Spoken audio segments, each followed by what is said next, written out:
He now comes for some support. Dodson applies the pressure. Carmona and Hall in the attempt to escape. You see Sandro Schwartz, how animated he's on the side. He's not happy. He wants more from his team. It's a good way to ascend. There have been just melodic waves at time in this game, too, for the Red Bulls, even though they've played their way back into it. Since they scored, they've just not gone up another level. I've seen them. It's a game here against Charlotte. They were down 2-0. When they came back second half, they were like a steam train that second half. Probably expected something like that.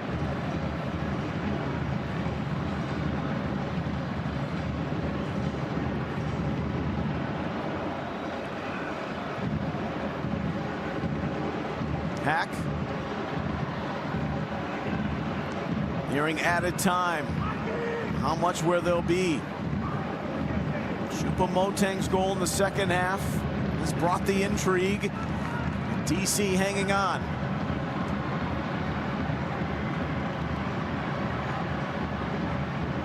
Harper. Audi added time. Added time is presented by Audi, and we have 4 minutes. Your attention, please. The fourth official on the sideline is indicating there will be a minute. So Red Bulls pushing for an equalizer here. 6 games in the final.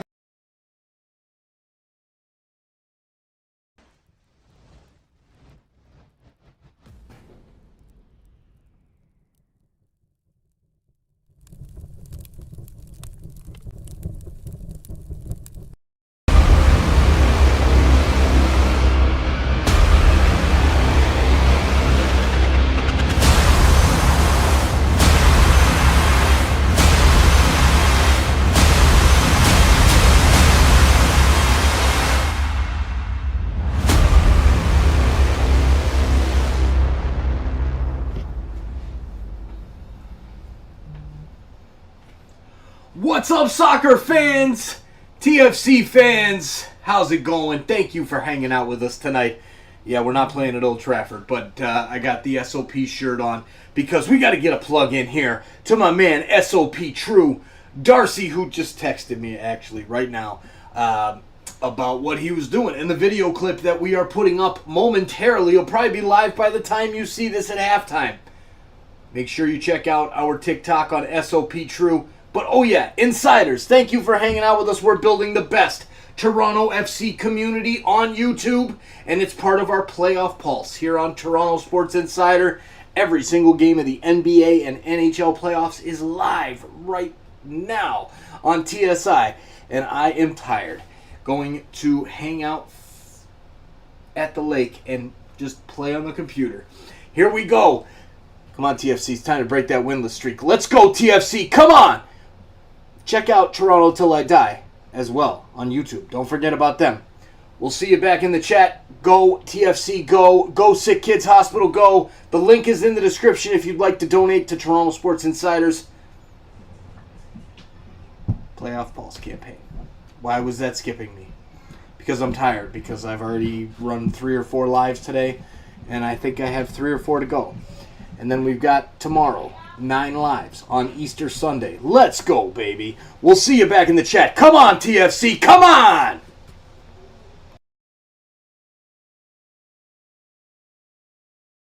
If you were awake, I'd be a nod. If you were a seed, well, I'd be a pod. If you were a floor, I'd want to be a rug. And if you were a kiss, I know I'd be a hug.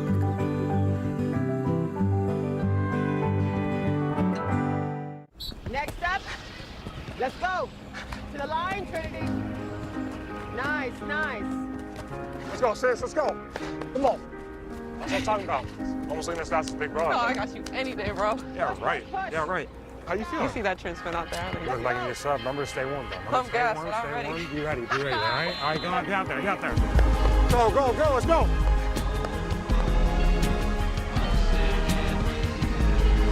Come on.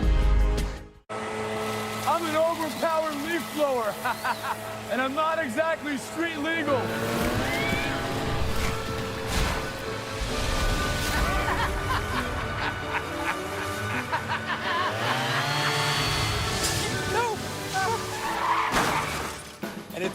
right auto coverage, this could really blow your budget. So get Allstate, save money, and be protected from mayhem. Yeah, like me. Is this a bad idea? It's a bad idea, right? This is perfect. Are you sure you're ready to buy a house, Mika? We just want the best for you, honey. I don't know anyone that owns a house. Are you sure?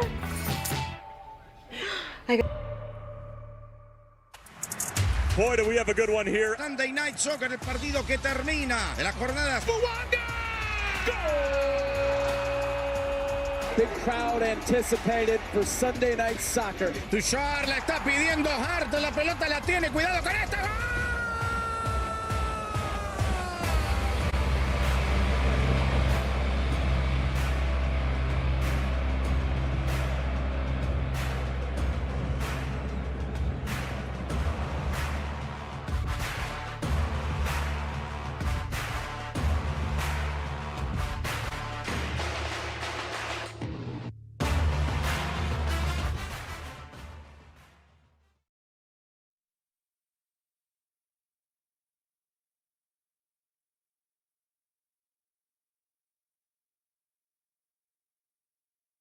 Jameson, a famously smooth whiskey from a famously big family.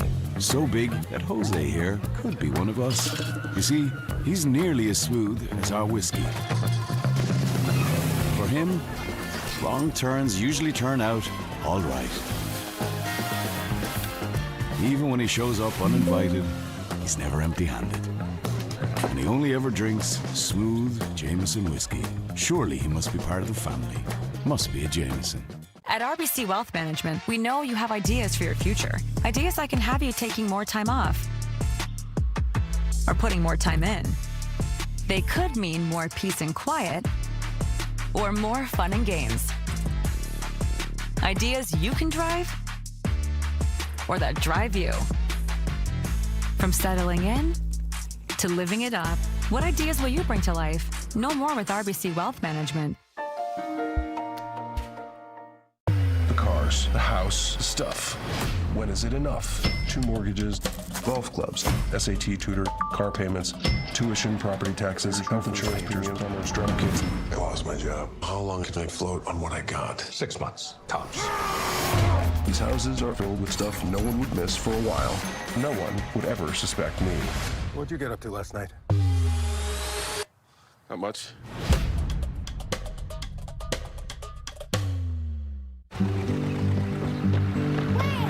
Flower grown wild and free, all I want is you to be my sweet honeybee. And if I was a tree grown tall and green, all I want is you to shade me and be my honeybee. If you were a wink, I'd be a nod. If you were a seed, well, I'd be a pod. If you were a floor, I'd want to be a rug. And if you were a kiss, I know I'd be a hug.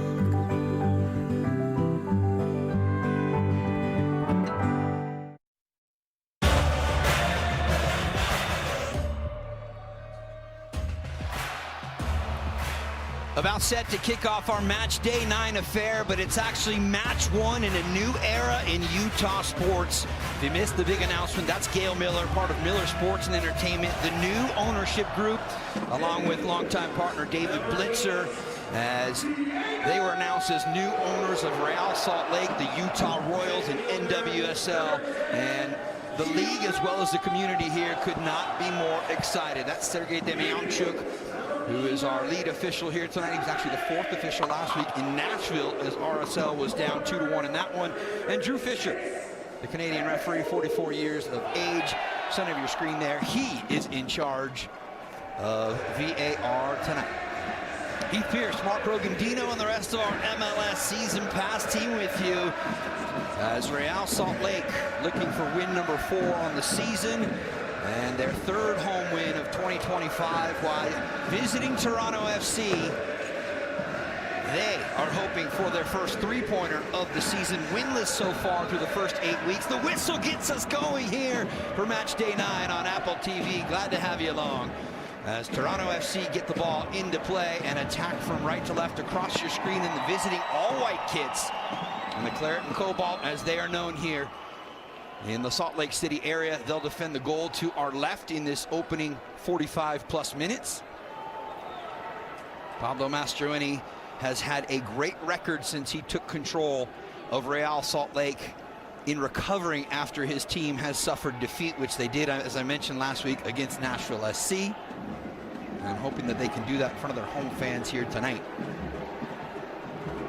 If you're Toronto FC, Heath Pierce, you got the sense that Robin Fraser felt like with the 3 draws in a row, and specifically 2 weeks ago, a 1-1 result against Inter Miami and Messi and company, that they were getting close, but you still have to validate it by finding a way to get that first win of the campaign.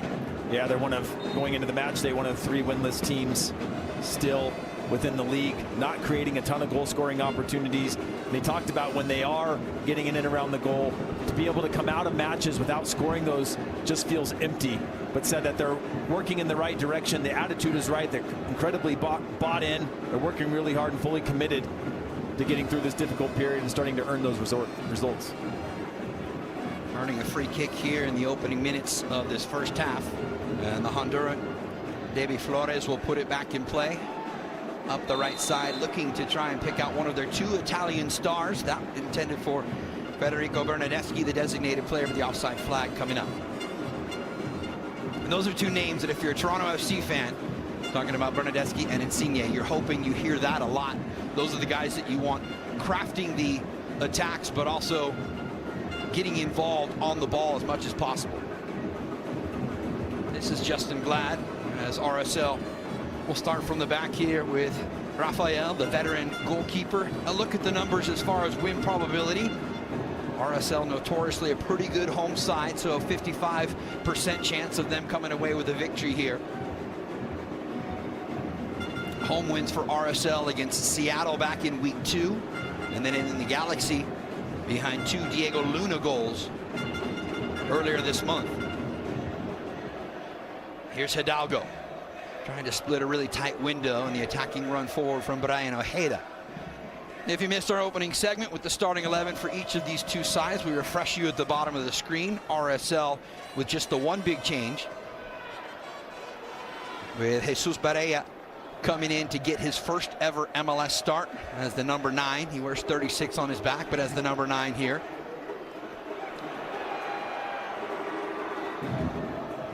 Interchange on that far side. Cachanes trying to get into some open space. Toronto has the numbers back there defensively. And Barea is a player I'm really interested to see. Obviously, it was going to be a toss-up between him and Piol going into this match. Piol being more of what Pablo Mastroeni called more of a athletic attacking option versus Barea, who has a little bit different of a profile, more of the technical qualities.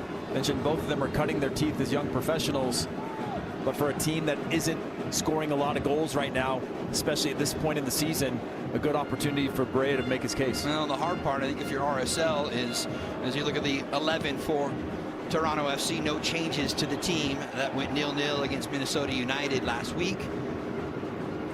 You know, the last year and a half in this area, you had a guy in Chicho Arango who you knew what you were going to get pretty much game in and game out. Double-digit goal scorer since he came into this league with LAFC. Good early ball into the back post, looking for Barea, and the offside flag was up nonetheless.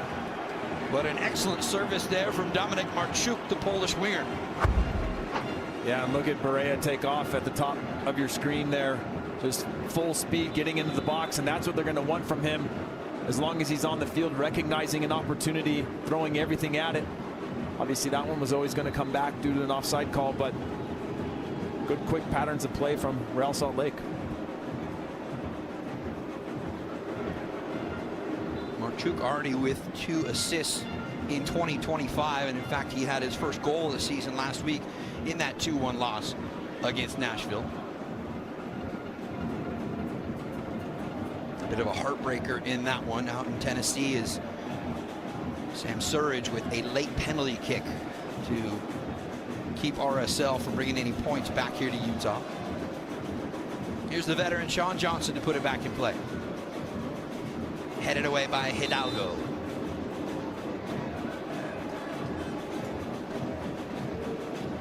Pablo Mastroeni, the Argentine-born head coach, now in his 4th full season here in charge of Real Salt Lake. Remember, he took over for Freddie Juarez back in the summer of 2021. And he has entrenched himself and his family in the community here in the Salt Lake City area. Has had to change a few things as far as the way his team attacks with the loss of guys like Christian Gomez and Chicho Arango coming into this season, but he was pretty transparent, right, Heath, when he told us with the change in the new ownership announcement that he feels like they are going to have a chance to go after a couple of impactful players coming up in the summer transfer window. Kind of hinted at that they might have a possible new number 9 coming sometime soon. Just need to get it across the line. And also mentioned just the youth in the wing positions of just having players that you can rotate. A player like Marchuk that might have 3 lights out games and then go on a little bit of a skid for 3 games. When you can have that rotation and really challenge those players, get that competition in the training grounds, you start to get the most out of your squad. Great distribution there from Sean Johnson. Toronto couldn't find anything with it, so it comes all the way back to the 35-year-old keeper, and he'll try the other side now.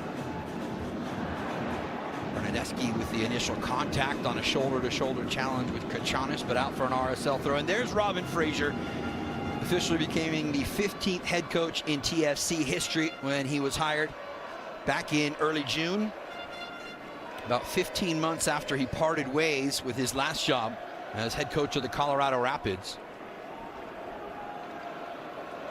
And of course, Fraser with ties to both of these clubs, and in fact, somewhere I would imagine in his dresser at home, he has MLS Cup winning rings from both of these clubs as well from his time as an assistant. Marchuk once again didn't quite get the bend on it. He sends it out for a Sean Johnson goal kick.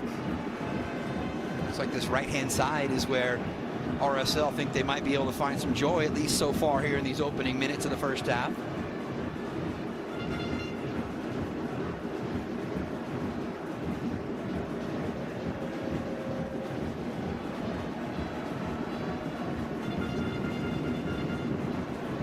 More than 400 appearances in MLS for this guy right here.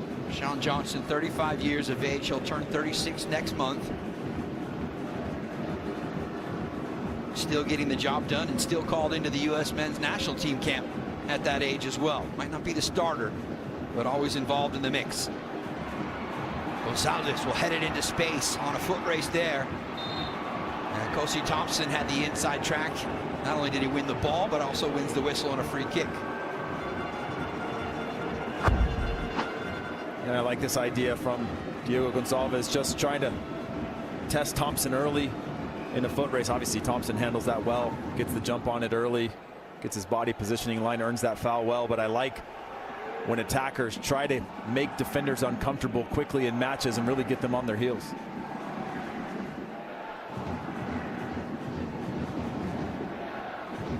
Johnson to put it back in play. This is the 12th time, that these two teams have met here in the Utah area. Oh, turnover could be a costly one, and it is! Corbeanu with his first ever MLS goal off of the turnover, and he cashes in a 1-0 lead for the visiting side. Something out of nothing for the 22-year-old Canadian international, and the Reds are up 1-0. And it's just an individual error as this ball comes across. A little bit too relaxed. Touch gets out from beyond Hidalgo. And Corbeanu just does well to take the space, gets clean contact on it. And this is exactly how you want to start if you're Toronto FC here on the road. An early chance, an early goal, and now a chance to settle in, get back to your principles, to try to manage this lead early on. Corbeanu, a player that was part of the Toronto FC Academy back in 2018. But he decided to move away from Major League Soccer, and first stop was with Wolverhampton Wanderers in their academy team. His most recent stop in Europe with the second division Spanish side Granada. He's on loan here, or coming back to Toronto FC. And that's his first ever MLS goal with Toronto FC taking a 1-0 lead. Barea trying to get on the receiving end of a Diego Luna pass. And that just has to be a huge confidence booster for Toronto on the road. first to win it out of the air. Hard challenge from behind. And Emeka Eneli is the one who took the hit. Both players slow to get up, and immediately the training staff for each of the respective clubs waved on. It was the Honduran, Davy Flores, who came flying in out of nowhere, Heath, to try and challenge for that ball straight into the back of Eneli.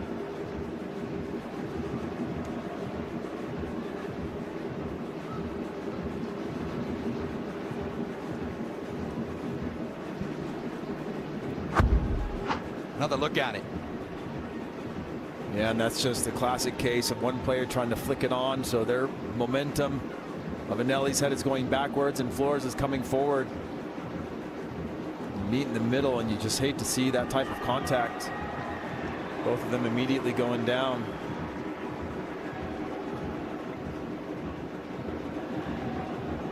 Flores back up onto his feet, and you saw a referee, Sergei Damianchuk, with the yellow card out. I'm not sure if indeed he did book the Honduran international. But of more concern right now, Emeka Eneli, the former Cornell captain, down. He took that straight to the back of his head as well.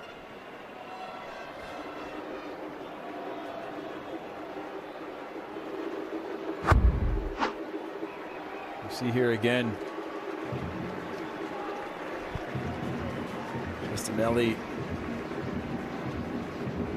stepping backwards to that ball.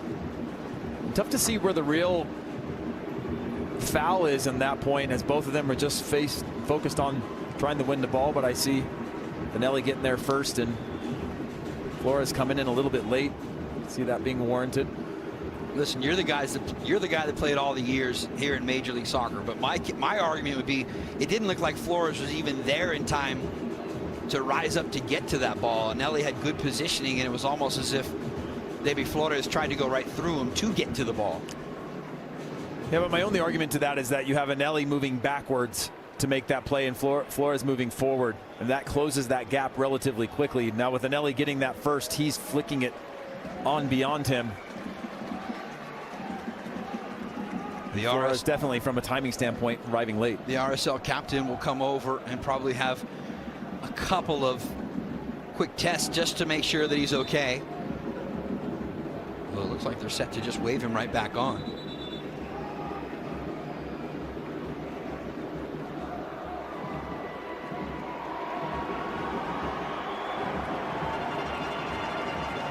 Interesting, though, that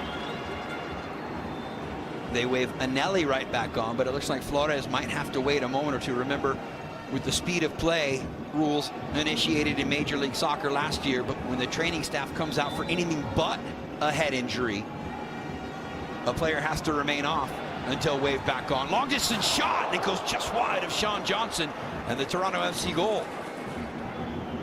And now Flores is waved back on. You see here, no pressure put on him. He's about 40 out, but he strikes that pretty well. Never really threatening Sean Johnson, but those are the type of opportunities through a crowded area. Might catch a deflection, maybe a rebound if he's able to hit it clean. The Portuguese winger Diogo Gonçalves now in his first full season here with Real Salt Lake after a summer transfer coming over last season from FC Copenhagen.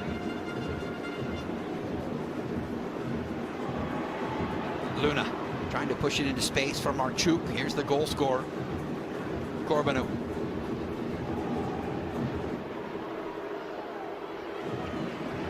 Petrata trying to come forward and get involved in it. And Justin Glad will set up here for Real Salt Lake. Ojeda looking for the big long diagonal ball. Didn't quite pinpoint it probably where he wanted to, as Cachanes was the intended target. It was somewhere between Alex Cachanes and Diogo Gonçalves. And you can see Diego Luna immediately throwing his hands up, trying to make sure that they play through the middle, through those gaps. I like the idea of a switch of play, Roga, but sometimes you got to drag a team over, really get them pulled to one side to open up that space. That one felt just a little bit of a blind switch. Marchuk dispossessed. Insigne will start the flow as it comes out wide. Corbanu matched up with Bodie Hidalgo. Nothing on there, so back for Petretta.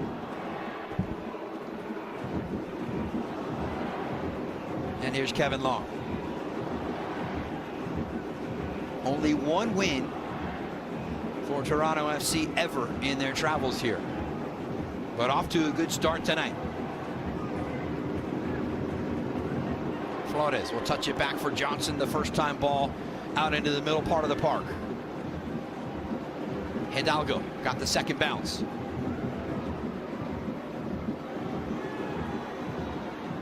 Barea had trouble holding on to it.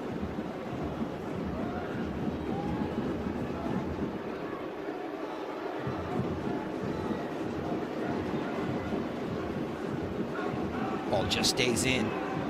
And now Flores sends it back through Rosted. Good little string of possession for Toronto. Of course, just as I say that, they turn the ball back over. And here's Anelli to bring it across midfield. Maybe some numbers if RSL want to push here. Diogo will chop it inside, finding the feet of Ojeda. Little heavy on the first touch. Plays it wide for Hidalgo. There's numbers inside the area.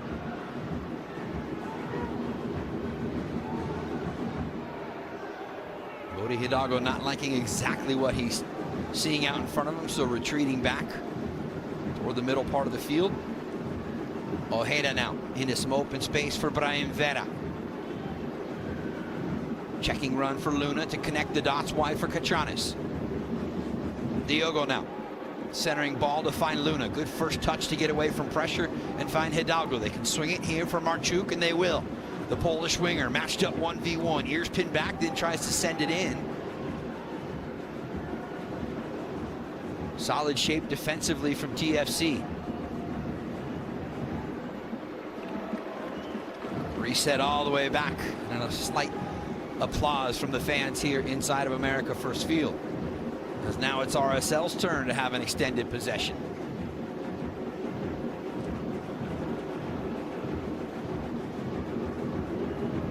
Bernadeschi, our first look at him out in some open space. Vanna sliding over to defend, and the final touch was a heavy one as Vanna sends it up into the upper deck here. Player Spotlight is presented by Allstate. You are in good hands. We've touched on it, Heath, a couple of times. Jesus Barea getting his first ever MLS start tonight. The 19th over pick in the 2025 draft. What kind of pressure do you think that brings to a young 22-year-old? Well, I think he's competing for a starting position right now, but what we've seen so far tonight is he's comfort and is back to the goal, checking back, hold up play, which I think starts to bring in your midfielders, whether that's Gonçalves coming up underneath or Diego Luna. A few little pieces. He's lost one or two of those balls so far, but I like some of the patterns, his willingness to check into tight spaces, hold up and try to get them involved. But it's an incredibly big opportunity for him tonight, and we'll see if he can make the most of it. He was a two-time Missouri Valley Player of the Year in the conference with Mississippi State, and as you saw there from the graphic, the 19th overall pick for Real Salt Lake. Obviously a different category in terms of pressure and stages when you talk college conference play compared to MLS. But getting an opportunity under Pablo Mastroeni tonight to show what he can do. Marchuk one more time. Really not pressing to try and get into the end line to serve that ball in. Not a lot of width here for RSL, so they'll reset back through Justin Glad one more time. We saw in the first moments of the game, Rogo, just some isolated opportunities for Marchuk. When he gets those, he's more than happy to take you one-on-one and get down to the touchline and put in a decent ball. But Toronto doing well to get into shape and stay disciplined in that shape. Luna keeping it alive. Touch for Ojeda. Got past the first challenge. And then the ball finds the feet of Raul Petretta. It just seems like in the interior right now, Heath, Toronto defensively are fine with RSL touching it around in the wide channels, not letting a penetrating pass like that too often here in the first half. Luna tried to keep it alive, but it's Toronto FC in possession one more time. Well, this is where Toronto have to be good, just like that. Complete those 2-3 passes. Right now, they're getting winning possession, getting one or two touches, and they're immediately getting swarmed in transition by RSL, who are in good positions to win the ball back after long spells of possession.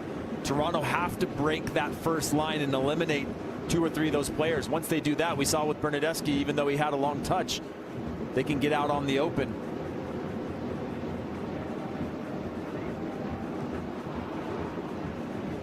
Diogo looking for the early one-time ball through for Barea.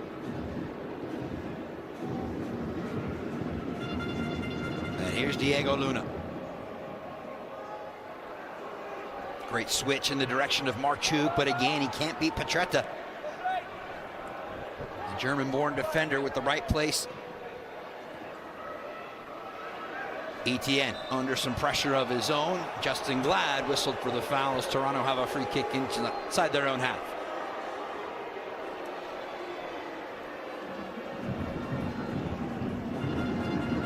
Well, just a moment ago, it was RSL with a little more than 55% in terms of win probability, but when Theo Corbeanu strikes for his first MLS goal in the 9th minute, that changes things quickly.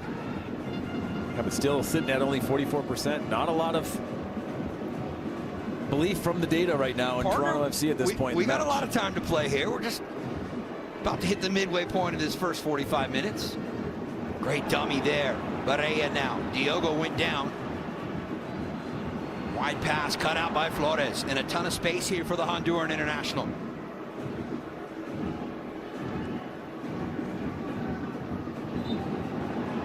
From Hidalgo, and a free kick again coming for the visiting club. This is the second time in consecutive minutes here, Rogo, where RSL are actually in a decent spot, having Toronto a little bit stuck, lacking ideas, and just a simple foul bails TFC out, allows them to take a little bit more time, get set up. You know, Pablo Mastroeni talked about this is a game that's very much based on principles, right?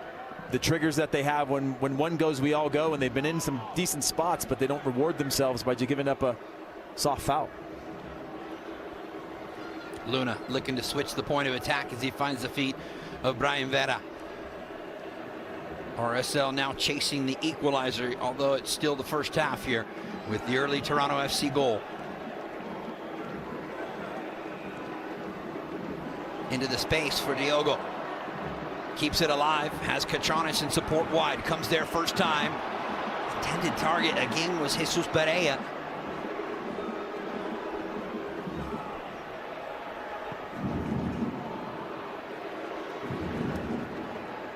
Glad back defensively for RSL.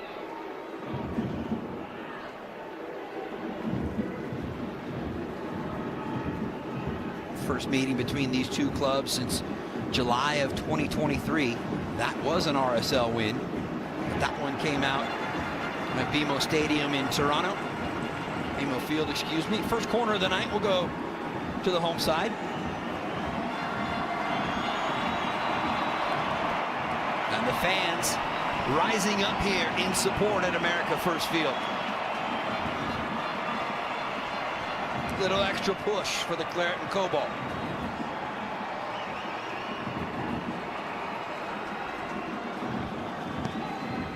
Short corner for Marchuk.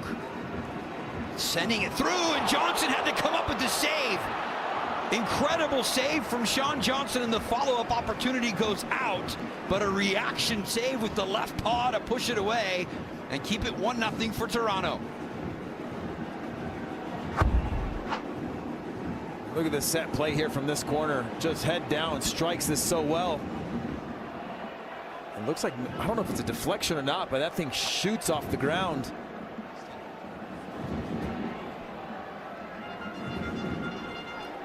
It was almost as if one of the TFC defenders was trying to get out of the way, but had a slight touch on it that did deflect it. Johnson, though, with the left hand. Yeah, he did really well there just to hold his ground. Looked like a crowded area, maybe tough to see, but waited till the last moment to have to make that play and did his job on that one. 2 shutouts so far, despite Toronto FC being winless in 2025. Those 2 shutouts coming in the last few weeks. Last week's 0-0 draw with Minnesota United, and then 3 weeks ago with their Canadian competitor, it was 0-0 against the Vancouver Whitecaps. Rosted riding up the back of Jesus Barea, and a free kick upcoming.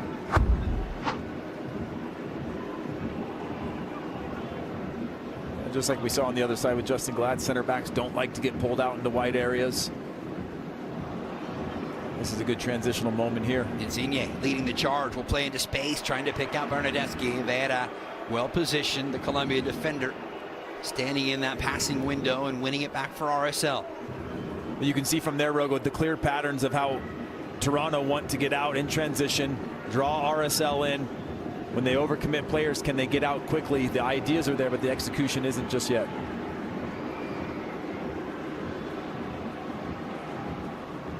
Anelli back for Kachanis, the Greek left back, bending one in. Excellent service, comes all the way through. And on the backside, Petretta didn't know exactly where Marchuk was, so knocked out for a second RSL corner. This is a little bit better from RSL just in terms of getting the ball behind the back line, forcing Toronto FC to be a little bit more uncomfortable defensively. When they move the ball and the game's in front of them, they seem to be all right. But the moment those balls start to come in behind that back line and they have to react, and the ball's between the goal and them, that's where they can really be dangerous.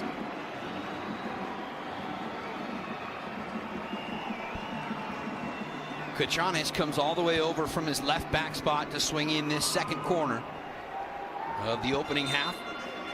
Diego Luna providing the short pass option, and that's where it goes. Luna dancing on it, trying to get into some space, pinched into the corner, and really stout defending from Toronto FC. Insigne comes away with it. Etienne Jr.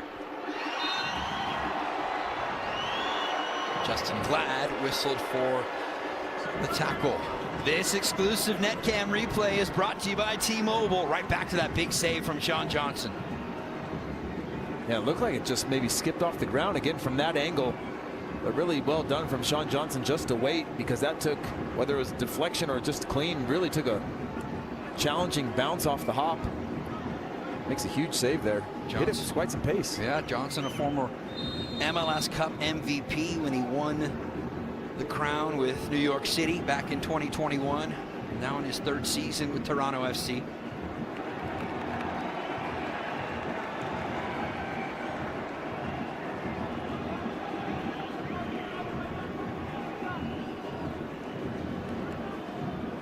Some encouraging signs from Real Salt Lake over the last 10-12 minutes, but not able to break through. Ojeda, again, the big switch is on. That actually should be a free. That actually should be a free kick for Kachanis.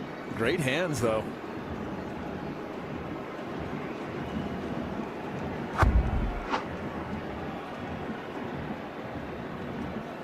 Actually, he dropped it. Can't give him that catch. Well, he wasn't wearing gloves, so. Cool temperatures here in the 29th minute. In the mid-50s tonight. It was even cooler yesterday, but supposed to tick up into the mid-60s tomorrow here in the Salt Lake City area. Happy to have you along tonight on MLS Season Pass, Match Day 9. And the 21st all-time MLS meeting between Real Salt Lake and Toronto FC.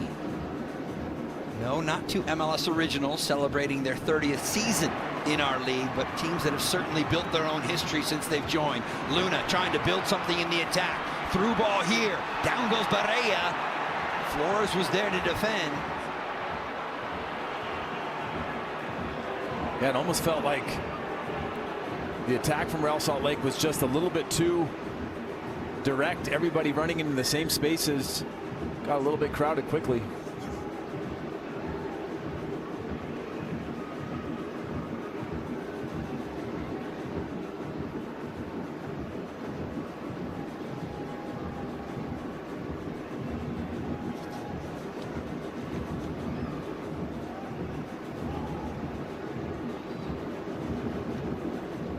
Here's RSL to try and build again one more time as we tick into the final quarter of an hour in this opening half. Great weighted ball there from Glad. Diogo, after it's headed down from Kachanis. Out top, Ojeda to hit it first time, and Johnson had to come up with the save one more time. That's two big-time saves from the MLS veteran keeper, and it leads to corner number 3. Yeah, and you can see what happens when you get your team up underneath the attack. You get some of those knockdowns. Great strike from Ojeda, but an even better save from Sean Johnson. Fully extended on that one. It's a powerful handout for a corner kick. Third corner in this opening half. Diogo Gonçalves over to deliver from the far side corner. Near post ball into the danger zone, but it's Flores who will head it clear, and RSL will line it up again.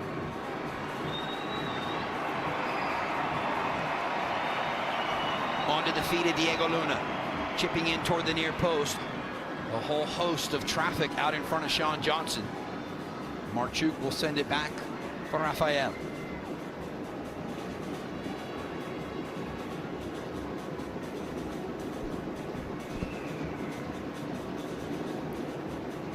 We talked a little bit about the way in which Toronto want to attack, staying in their shape, allowing themselves to maybe leave Real Salt Lake a little bit more exposed. But on the Salt Lake side, you're seeing them start to find some of these passes through spaces and then advance the ball forward just like this. A couple of quick touches to spring Diego Luna. He'll play it wide. Luna one more time. Got caught on the ball there with the first touch. Toronto trying to clear. And again, it's Lorenzo Insigne who will pick up the whistle and a Toronto FC free kick. He's crafty when he gets on the ball. Just waits for that little bit of a touch or a pressure. And so far, referee Sergei Demianchuk has obliged. And we'll see here if Anelli's putting more pressure. I don't see any foul on that one. What I really like about Real Salt Lake is just how quickly they transition right now. Yes, they're down a goal, but when they lose possession of the ball, they're doing well to win it back. Sunday Night Soccer continues to dazzle, and it returns next week, April the 27th, when St. Louis City are back in prime time. They travel to LA to take on Denny Buanga and LAFC. Coverage starts at 6 p.m. with MLS Countdown. It's right here on MLS Season Pass, obviously with the holiday weekend. No Sunday game tomorrow for Sunday Night Soccer. That should be a good one from BMO Stadium in the heart of downtown LA. Chipped into the area. Johnson just at the penalty spot to get his gloves on it.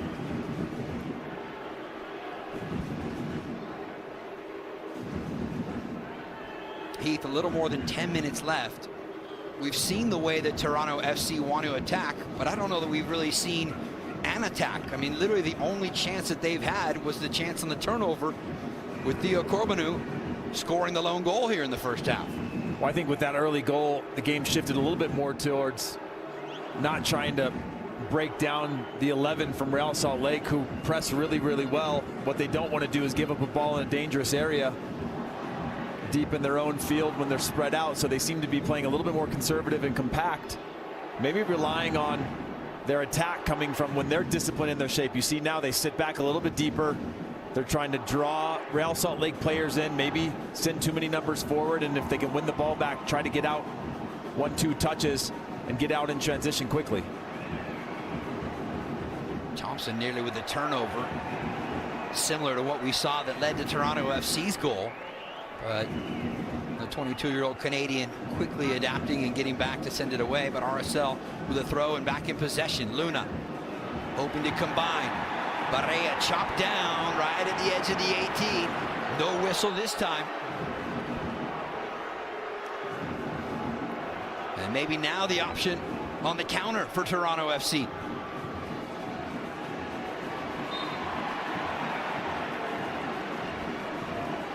A little bit mad if I was RSL not getting those calls in and around the area a couple times now that Barea has been taken down and argument for a foul. The player comparison is presented by Celsius, pure passion and maximum energy with zero sugar. Look at the guys that are trying to lead the line tonight. Jesus Barea for RSL, Federico Bernardeschi, but first this chance to the back post. Touches so far. And for Barea, you want to see those types of numbers, Heath, a guy that you want to get involved. Again, we see so often in the modern game a single striker system where that center forward doesn't really get the ball that often. They're occupying the center backs, and it's the half spaces for wingers or your double pivots or midfielders to come into those spots. He's actually getting involved quite a bit. He's had an argument now for a couple of calls, and to go back to the point you're making before, not knowing where Toronto FC's attack is going to come from. You see the 5 touches from Bernardeschi, not nearly enough from a player of his caliber. Yes, the game shifted. They're on the road. They're up 1-0, but it's still a system of which Toronto have to find a way to win the ball back and try to get him involved over the top quickly.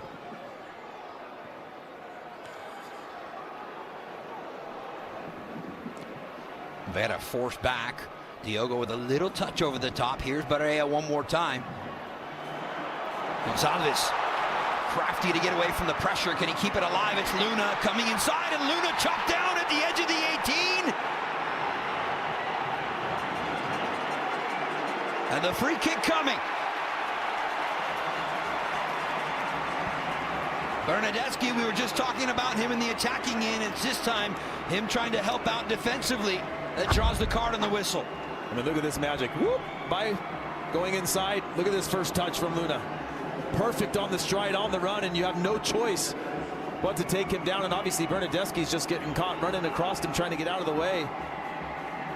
But Luna earns a foul in a great spot just off that first two touches. So often, Brogo, we see players that have to slow down to really keep pace of the ball, but he's at full sprint and full speed under control. The question is now, do they have the quality to get this ball up and down in a very small and tight area? We've already seen Sean Johnson, the TFC keeper, tested a couple of times tonight. Once by Ojeda from long distance, once by Diego Gonzalez. And it appears it's Gonzalez, the latter of those two names, who is lined up with the right foot over the top of this. A perfect spot to line up a free kick, and it forces Sean Johnson to put a couple extra bodies in the wall as well to protect the near post. You also have Brian Vera, who's standing right there. We've seen him since he's come to Major League Soccer. In 2023, he can hit an absolute rocket with his left foot. Diogo into the wall, right back to him. Second chance opportunity is denied once again. Flores got in the way of the second chance, but defensively Toronto FC on point to get past a sticky situation.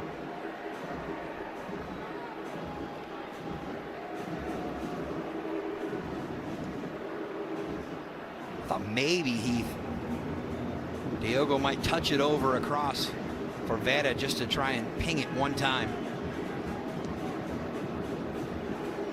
But again, you're in a pretty good spot with that free kick to have a go at it just first time.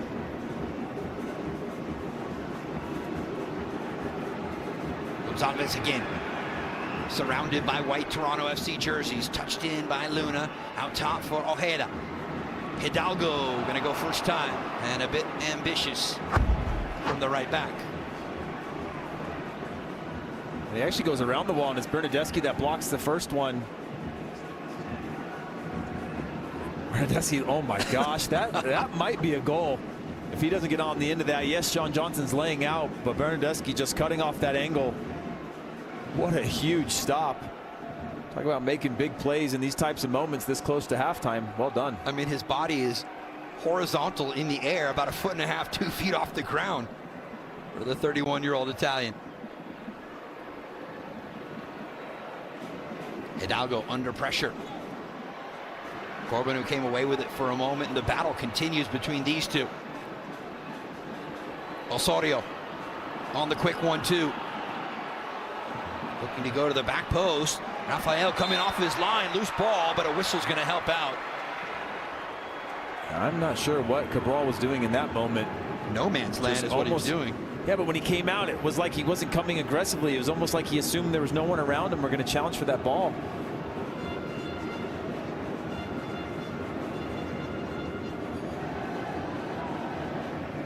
th minute of play, and the early strike from Corbanu is the difference so far. These are the team benches built by the Home Depot. We'll look at the available substitutes for each club here tonight. Gozo could be coming off the bench maybe in the second half if you need to try and find some goals, the youngster.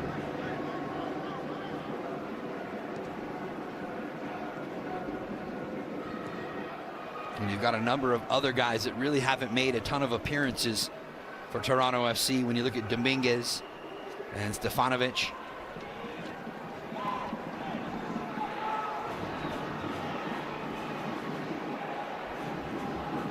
Corbin, who already has one tonight, likes to play it away. And now the ball into the feet of Davy Flores.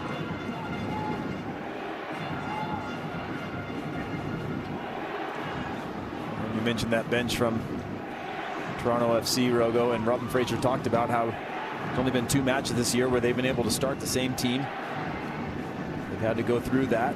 But when the team is engaged from front to back, regardless of who they put on, they can be difficult to play against. But all that starts on the defensive end. Osorio, the captain. Big switch here. Bernardeschi matched up there against Catranes, the Italian, chopping it inside. A good ball looking for Etienne Jr. He wanted a whistle maybe as there was some contact there from Justin Glad.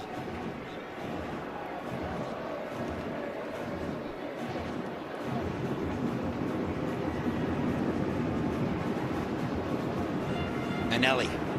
Acceleration into the space and then touched away.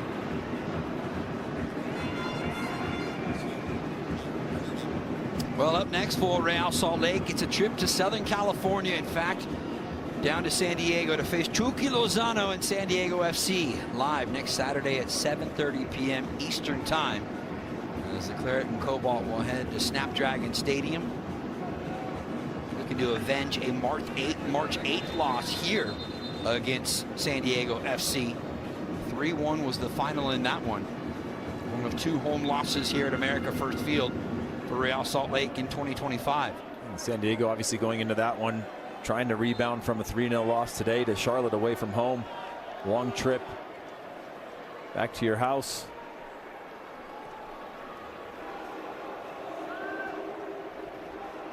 Heath and I will be there to call that one. It's our first trip to San Diego too. Did you realize that, Heath? I sure did. Okay.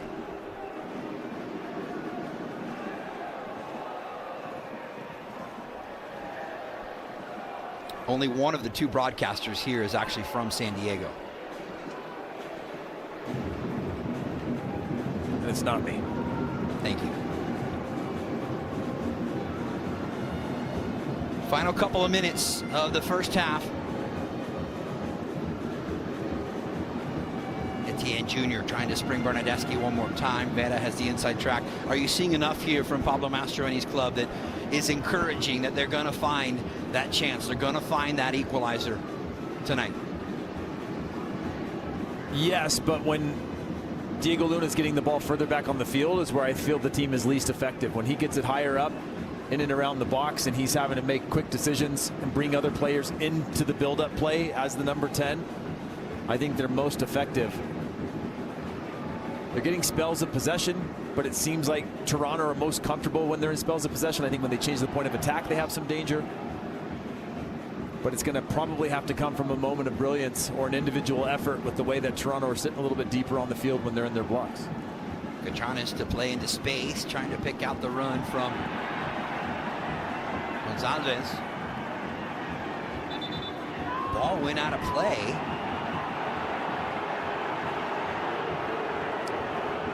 Thought it was going to be out for a corner, but Sergei Demianchuk making the motion. It's just a throw here for RSL.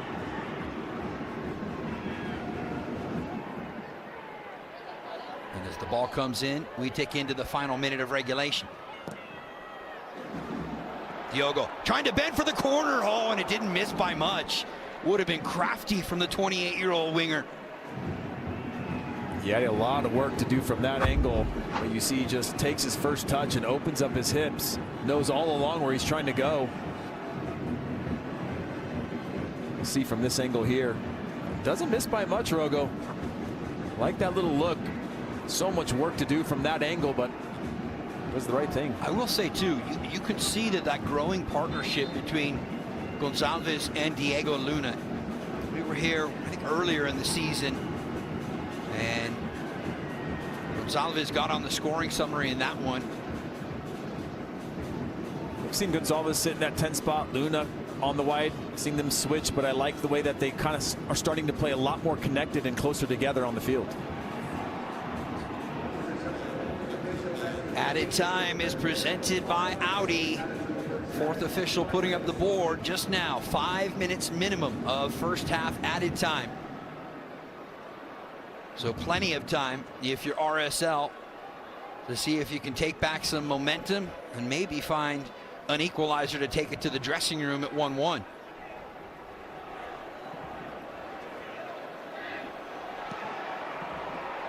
Luna shoved off the ball, wanted the whistle, didn't get it. Insigne right up the middle for Osorio, and Vera has to come in late. I mean, that is between the benches. Wonderfully weighted ball from Insigne through there to Osorio on that late run. Almost perfectly in stride.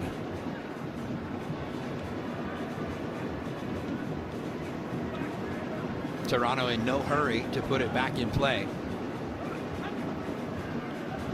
Again, I say that, Rogo, when you think about Bernardeschi, Insigne, you don't think about a team that's as low in possession as Toronto FC are as a group in terms of chances created, in terms of goals scored. You see a couple players that can take over matches. And I don't know if it's just a need to how you figure out how to work them in or build the team around them or allow them the different freedoms, but we haven't heard a lot tonight from Insigne in terms of him taking over the match and doing what you expect a player of his caliber to do. Ojeda was whistled for the foul right there. He got the right boot up in a dangerous position. And it was Raul Petretta. Let's see if there actually was contact here. Yeah, tough to tell from that angle, but anytime a boot goes up and you're showing the studs well above the waist, you are giving the referee a decision to make. No card, though, for the 24-year-old Paraguayan. Here's Insigne to deliver service from a free kick. Back post ball. Headed away. Luna will clear the secondary chance. As RSL quickly try and push out of their own half. Johnson. Headed down by Vera, and here's Anelli.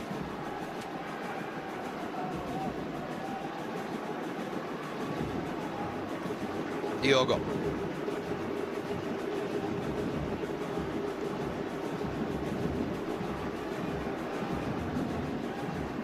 Halfway through the minimum 5 minutes of added time here in the first half. Luna squared up there with Flores for a moment. Instead it's Cachanes and now Ojeda. We've seen plenty of this here in the first half from RSL. Patience, prodding, trying to find the right passing lane. And they have forced Sean Johnson from a couple of long distance efforts into some difficult saves. No timing of the runs there, and that one will run out for a goal kick for TFC. And just as you said that, that's just perfectly defended from Toronto, just forcing Real Salt Lake, who are down a goal, to be a little bit impatient going towards the final moments of the half. They're shifting well together. When one steps out, what are the players around them doing? Closing off that space underneath, taking a yard here and there when you have a chance for a reverse pass. Really neutralizing a lot of what makes Real Salt Lake good, and now Real Salt Lake have to find a way to be a little bit more clever, whether that's speed up the game, whether that's maybe play a little bit more direct at times when Toronto are pushed up higher on the field. But it seems like Toronto look a lot more comfortable sitting deep and disciplined, especially with that goal in hand. Well, you mentioned the word triggers earlier when talking about Pablo Mastroeni and when his team knows those moments are the right moments to pounce. We'll see if they're able to find a few more of those quote-unquote triggers in the second half, because it seems possession-wise, to me, they're fine with how much possession they're having. It's just putting the ball in critical areas to really force Toronto to be unbalanced. We haven't seen a ton of that. Well, again, you go back to what we talked about earlier on about them no longer having a Chicho Arango or a Gomez on the field, right? You don't have a prolific player where you're down a goal, you know you're going to get it from somebody on the field. Right now, they're having to dig a little bit deeper and look around and honestly question who's going to get us that goal, who's going to get us that second goal today. Vera trying to push one through in the direction of Jesus Pereira. Knocked down for Diogo onto his right foot. And a bit ambitious this time from the Portuguese winger. A little frustration too from the body language of Diego Luna at the end of the sequence.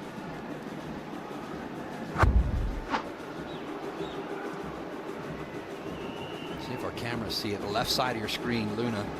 You don't see it there, but he banged both hands down on the ground as to say, let's keep the ball and not try just a wonder strike like that.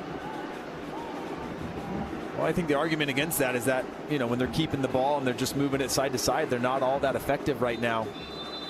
They can find a way to take a few more risks and take a few more chances. Maybe they can turn that possession into bona fide chances. More thoughts from my partner Heath Pierce coming up on the other side of the break. Toronto through Theo Corbeanu, his first ever MLS strike. That's the difference as the Reds a 1-0 lead here in Utah.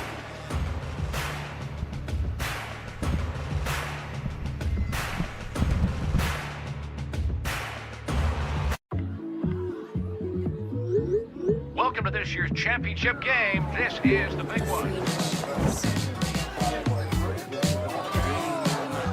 With Amex Gold, you can score 4 times points on restaurants around the world.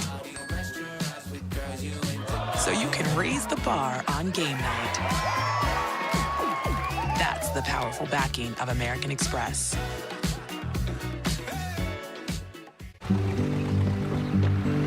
If I was a flower grown wild and free, all I'd want is you to be my sweet honeybee. And if I was a tree grown tall and green, all I'd want is you to shade me and be my honey.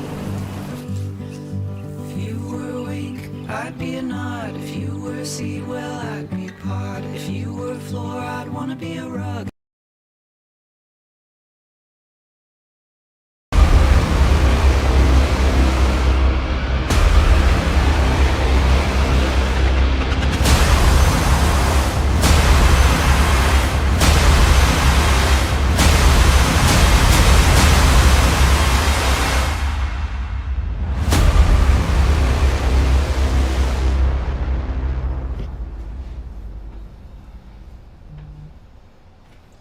What's up, soccer fans?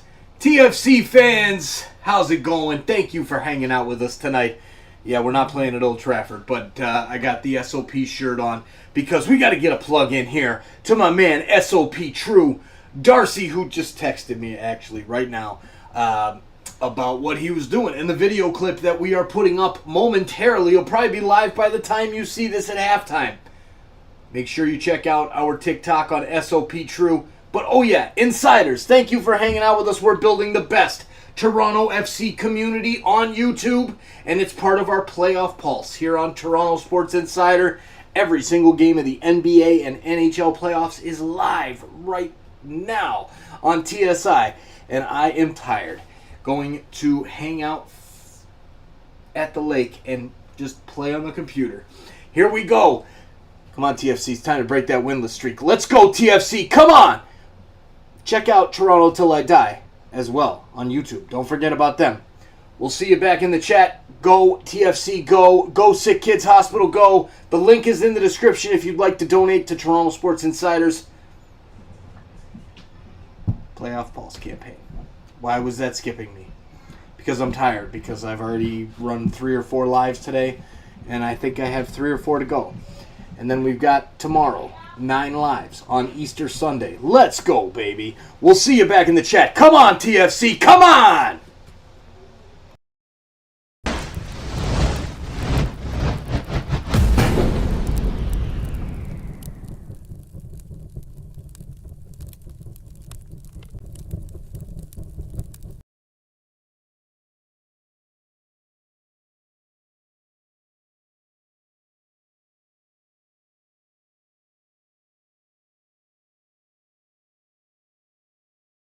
With his first ever MLS goal to make it 1-0. So you're looking for a response, and they had some good ones. RSL trying to get back into this one. Hey, you see this hit from Marchuk there, and it actually takes that deflection off of Flores.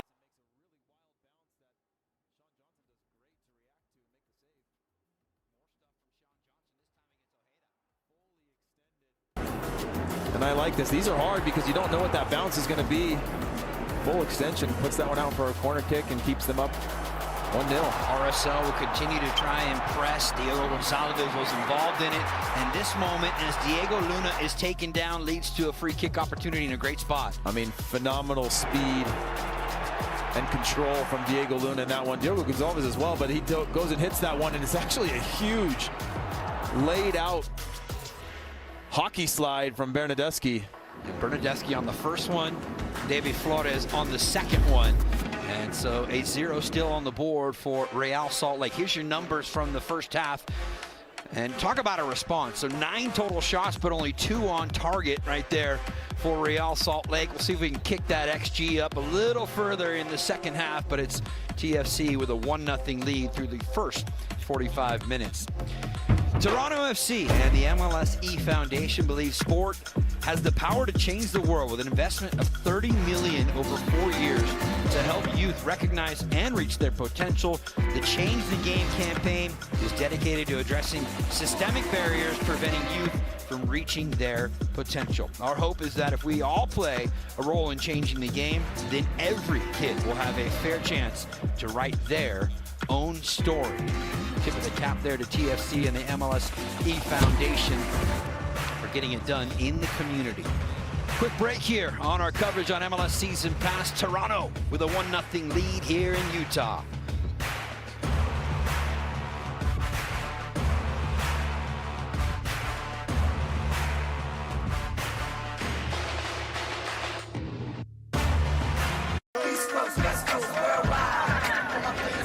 When you're a sports fan, nothing beats being there. Are you kidding me? And when you're with Amex Platinum, you never miss the next big moment. That's the powerful backing of American Express. So what are you working on? Something for the Garcias. Right there's great. Love you, honey. Thanks, Mom. We've got 24 hours to get all of this under control. Then you're gonna need these today. Oh, we can deliver that. Thank you.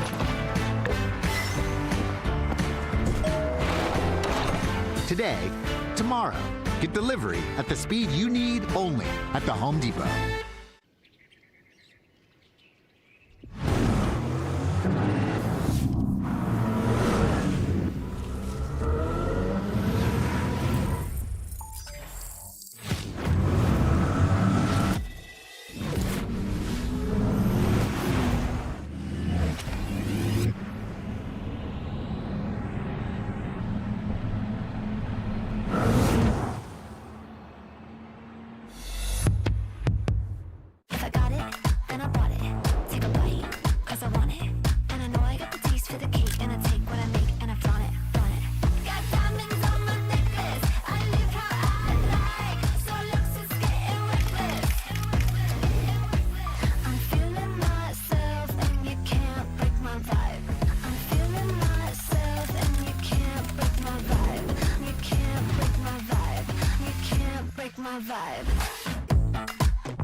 Welcome back to the Audi halftime reports. Start to turn the page and get you ready for half number 2. It's Toronto FC leading 1-0 through the first 45 minutes here inside of America First Field. But that's not stopping the fans from having a good night. Let's go around the rest of Major League Soccer and look at some match day 9 scores. Yeah, Brandon Vasquez gets the winner for that Austin FC early match day result there. New England 2-0 win. That's a huge one for them. Obviously trying to get that season on the right foot. DC United, who've been struggling as well. Peglo with 2 gets himself the brace and the winner in that one. Portland Timbers up 1-0 early on in that match. And then 2-2 between Houston and Colorado. Rafa Navarro gets a goal in that one. So does Mihailovic.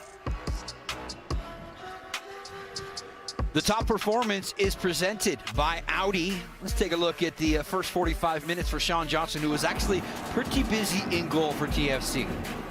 Yeah, on this one I really like. Just from distance, again, crowded area. That ball takes a crazy dip off of a deflection, and he's able to sit there long enough, trusting that he can make that reaction. And then again, that's the one where Ojeda comes in. Look at that hop. Yeah, strike on the volley. And he's just able to set his feet and get full extension on that.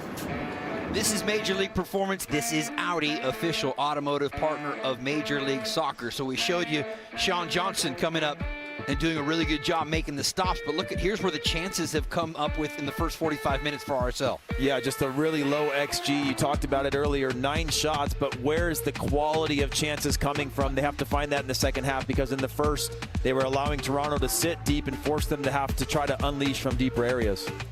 We'll see how that changes in the second half for the Claret and Cobalt. Have the possession, have the chances, just not finding the back of the net. Have you watched Onside Major League Soccer yet? If not, you're seriously missing out. With exclusive access to players, coaches, and clubs, this docuseries dives deep into the electrifying moments and stories that made the 2024 season unforgettable. All episodes are now streaming on Apple TV+. Be sure to go check it out. It's Onside Major League Soccer, and all episodes now on Apple TV+. Some great storytelling there, and certainly some insight into 2024 in MLS. Well, it was a 1-0 win for the Utah Royals last night to begin the Miller Sports and Entertainment era here in Salt Lake. RSL with some work to do. Second half action is coming up next.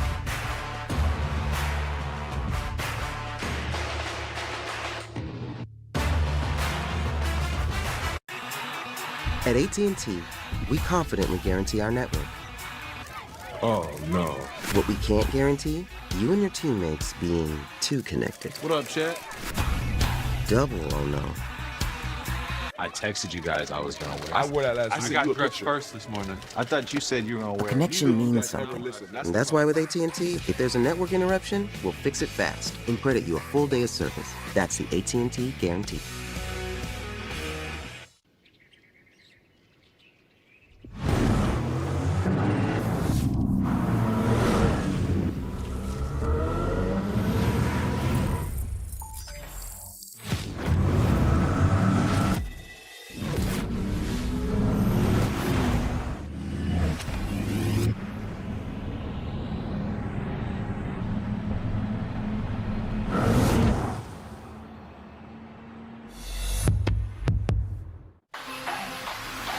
We about to level up.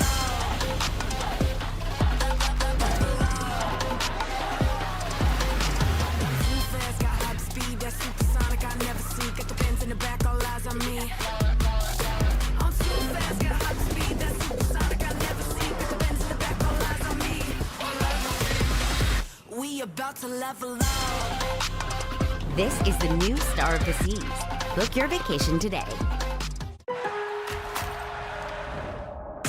He's on the run! Cool as a cucumber! Beautiful wall pass! Brilliant! Stop next to defender! Oh,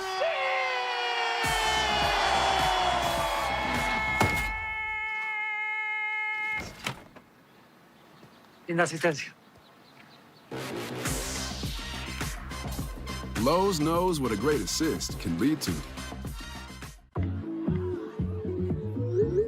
Welcome to this year's championship game. This is the big one.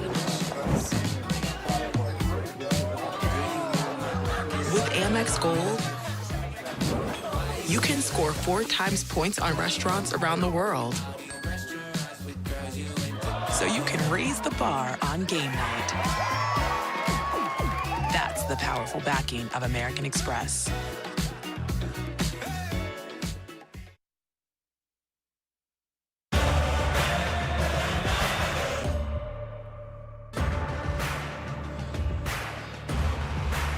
Welcome back to Salt Lake City, Utah. This broadcast of MLS on Apple TV is presented by T-Mobile. Set to get into the second half here tonight on MLS Season Pass. A great crowd, as always, on hand again here at America First Field. Toronto FC with an early first half goal through Theo Corbeanu, and that is the difference. The Supporters Cam is brought to you by Lowe's. Visit Lowe's for the ultimate assist on your next project. And in celebration of the holiday weekend, the kids showing up earlier with the sun out here in this one, and then the march to the match. Again, a lot of excitement for the RSL and Utah Royals fan bases right now after the announcement yesterday, a brand new era in Utah sports in the soccer scene. Miller Sports and Entertainment, part of the new ownership group. Commissioner Don Garber was here yesterday for the big announcement. And certainly the fans embracing the culture here for both the NWSL club and of course the MLS club. A look up into the suite, some of the new ownership group that was here. Gail Miller at the top of the pyramid there for the Miller Sports and Entertainment Group. Was here for some pregame festivities before the first half kick. And speaking of kick, we're underway with the second half, as the teams have switched ends, and it's now RSL attacking from right to left across your screen. Chasing an equalizer. Had plenty of possession, 9 total shots, but only 2 of those on goal, forcing Sean Johnson into some big first half saves for Toronto FC. And Barea will let that one trickle out for a first corner of half number 2 and 5th on the night for the home side.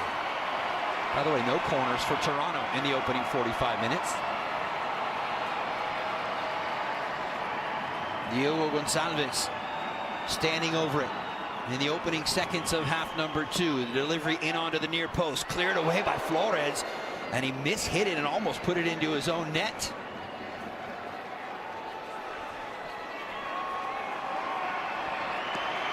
Short corner this time for Luna. Marchuk let it run across his body.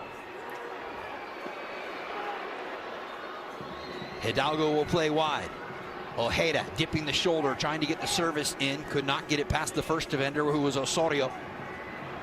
Long distance effort off of the left foot of Brian Vera, and up and into the stands. I mean, there's not a lot of center backs, Rogo, that I like to hit a long, deep shot from a tough angle, but we've seen him a number of times put that ball top bins. But on that short corner opportunity, it just seems like a little bit lacking ideas that they circulate around to the other side, but you never really see a real set piece play come out of it. Almost feels like a chance wasted when it ends up with a long range effort.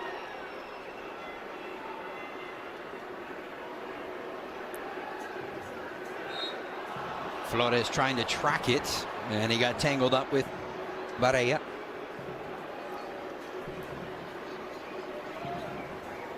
Just underway in this second half. Heath Pearson, Mark Rogandino, and the rest of our MLS Season Pass team with you for match day 9.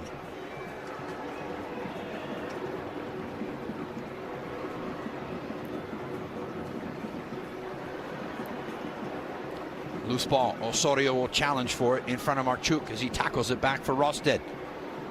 Once again for the Canadian international. Luna helping defensively, trying to chip into space with Marchuk making the run. This is the 12th time that these teams have played here in the state of Utah. By the way, you could see there, Rogo, just a little bit of Toronto FC trying to play through the lines. And you can see there's still just a lack of confidence of decisive movements and passing, that it ends up being a turnover there where you can see the nervousness of leaving those positions exposed. Long makes a good play on the defensive end to come over and cut that out. But at a certain point, Toronto do have to break that threshold. Maybe not on a night like this where they're carrying the lead. They don't have to take that risk, but in other times. Trying to get that ball out in front, and Johnson, I'm not sure he knew much about it. You said the word in our halftime coverage, hockey-style save from Bernadeschi. That's exactly what this was from Sean Johnson. A great effort from Hidalgo there. And it's just a redirection, never really threatening from that position, but he just goes down out of pure reaction.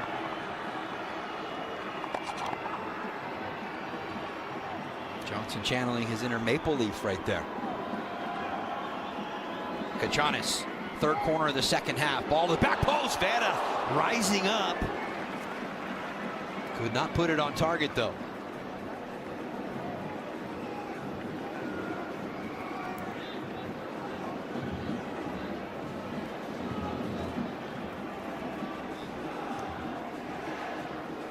Well, the win probability and how it switches throughout the course of a match. You said Toronto FC, we're not maybe getting enough respect. That's now almost 53% for them, Heath Pearce. After that early first half goal. Etienne Jr. trying to draw the whistle.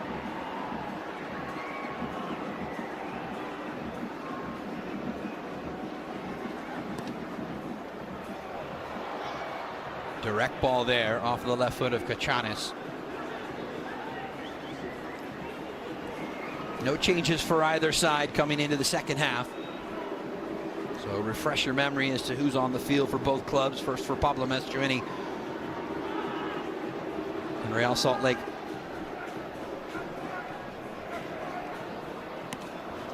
Anelli, blind clearance over his shoulder, looking for Barea. And that one will go all the way out of play on the far side. What would you make of Jesus Barea and what you've seen in 50 minutes now from him? First MLS start. Well, again, he's going to be judged primarily on his ability to get into dangerous spots, right? Whether they can get him that ball or not is to be determined. But I like his activity of getting involved in the attack, always presenting himself. He's still a striker at the end, whether it's set up for him or he creates it on his own. He's going to have to find a way to get a couple goal-scoring opportunities in this one. But he doesn't look like he doesn't belong.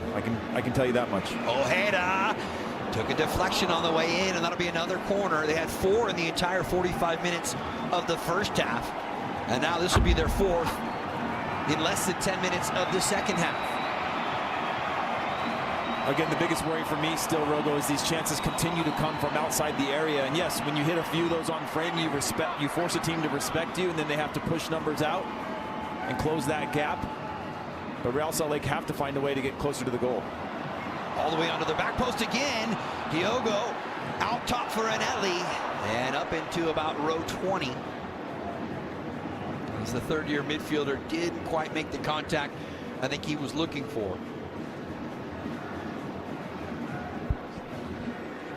Well, I was saying earlier that this is the 12th time that these teams have met here in Utah. In fact, Toronto are winless since their very first trip out here to the Salt Lake City area. That was in 2007, a July 4th affair, when at then the home of Real Salt Lake, Rice-Eccles Stadium, it went down. It was a 2-1 final. If you like blast from the past names, Aleko Eskandarian scoring from the penalty spot for Real Salt Lake. The great Jeff Cunningham with an equalizer. And then it was Colin Samuel in the 79th minute, also from the penalty spot, that turned out to be the game winner. We're talking 18 years almost since RSL tasted defeat against Toronto FC here in the state of Utah.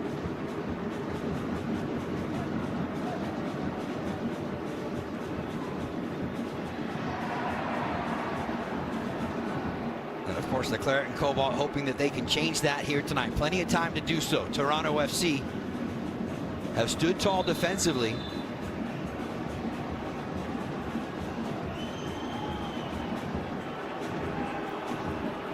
Seems like Etienne Jr. getting a little bit of a talking to for that late hit on Anelli.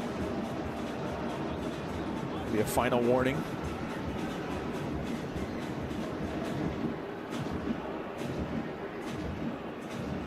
Ojeda pinging it into the feet of Gonçalves.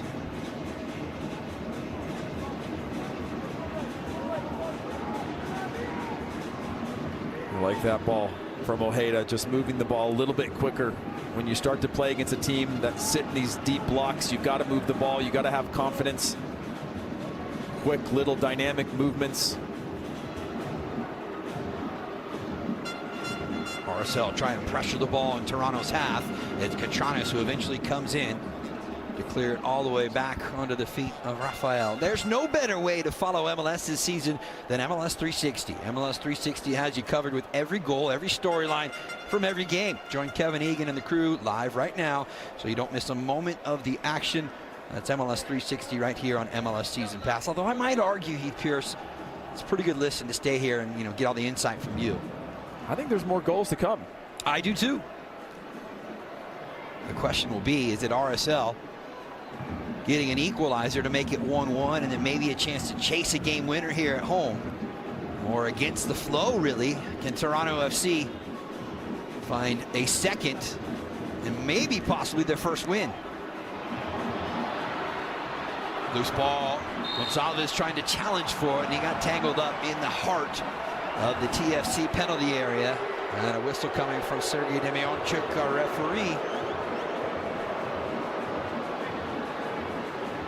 Seems like there's some arguments from the Real Salt Lake side, but again, Barea involved in the attack. I like that he occupies space in the box, unable to complete that pass. And that darting run forward from Vera, putting a little bit more pressure on Toronto. I will say, however, Rogo, Toronto look a little bit sharper, though they haven't been able to break the pressure in connecting a couple of passes on that quick transitional press from Real Salt Lake that they could find some space in behind as RSL continue to search and chase this game.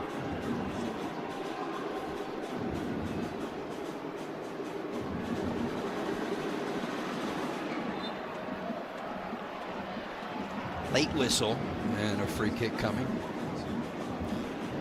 The match day 9 live scores are presented by AT&T, a full slate of games here on this holiday weekend, all here on Saturday. That started with Austin FC getting a home win against the Galaxy. That keeps the defending MLS Cup champions winless still so far this season. 2-2 thriller between Houston and Colorado.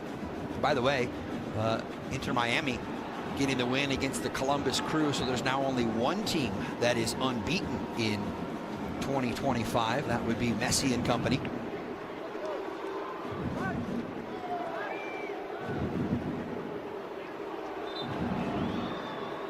And Ellie tripped up. And it looks like Robin Fraser and Toronto FC are going to be the first to make some changes here tonight.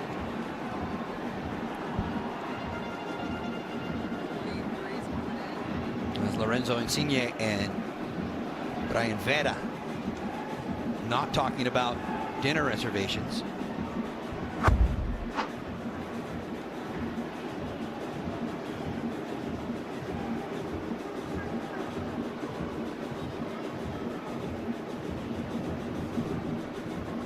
I don't think we saw and I don't think we saw a card there either. No, there's just a little bit of a squabble, as it looks like Insigne. And that's going to be the end of his night. Finds his way off the field.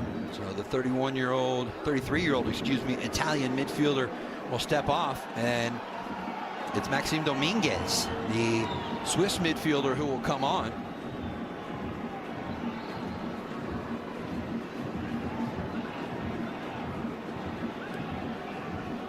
And then the goal scorer, Theo Corbeanu, also going to come off, and he makes way for the TNT international Tyrese Spicer, who will check in here.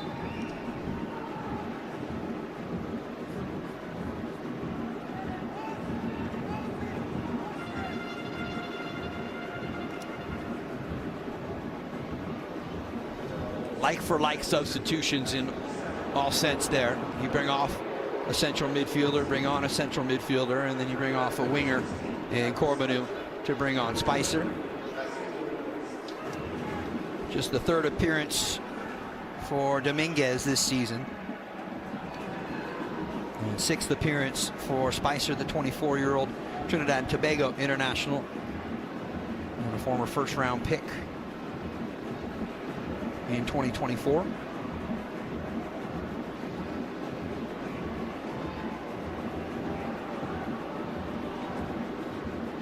And it looks like there's going to be a counter move coming from Pablo Mastroeni.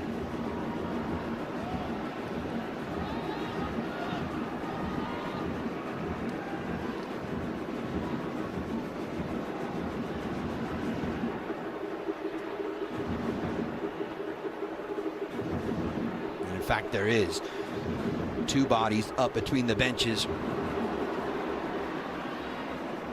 But first, Flores and Toronto FC out in the attack. Dominguez immediately getting involved to find Bernadeschi at the edge of the 18. Return pass for Dominguez. And this time Justin Glad gets over there to send it out of play. And nearly an hour gone by before Toronto FC get their first chance from a corner.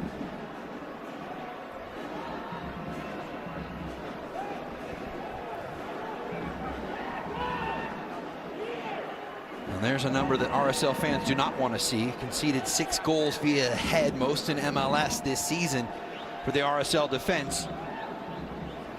Toronto FC would love to get a second and add to that stat line here now.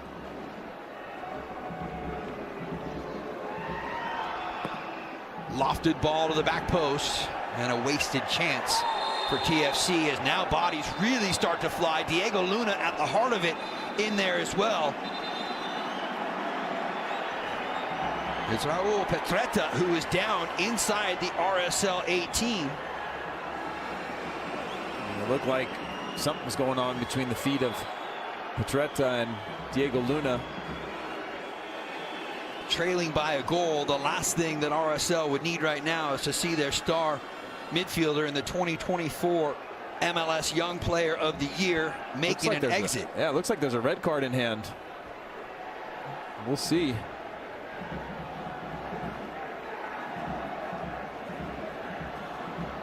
There is a red card in the right hand of Sergei Demianchuk. The question is who's it going to be? It is going to be Diego Luna. And the veteran keeper Rafael comes in to try and argue the case for the much younger Diego Luna. We'll see how this play plays out here, but both their hands wrapped up, but it's actually after the play when their feet get tangled up.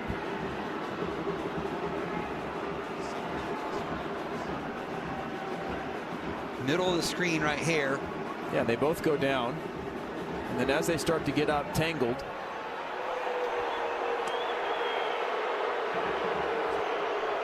well, certainly you have to, the VAR is going to take a look at this for violent conduct. But I thought from that first replay, you could see Petretta was the one who was doing the WWE takedown. But Luna losing his cool after all was said and done. Yeah, but it's going to come down to whether or not there was a stomp, whether he was stomping down or just shaking off on that play there. We'll see what we can get out of this. Yeah, it doesn't really look like a violent lunge as he's pulling his foot out of that space. Definitely catches him with the boot, but... And we can tell you, of course, VAR is taking a look at it. I don't know if that warrants a red card, though, Heath. The feet are tangled up.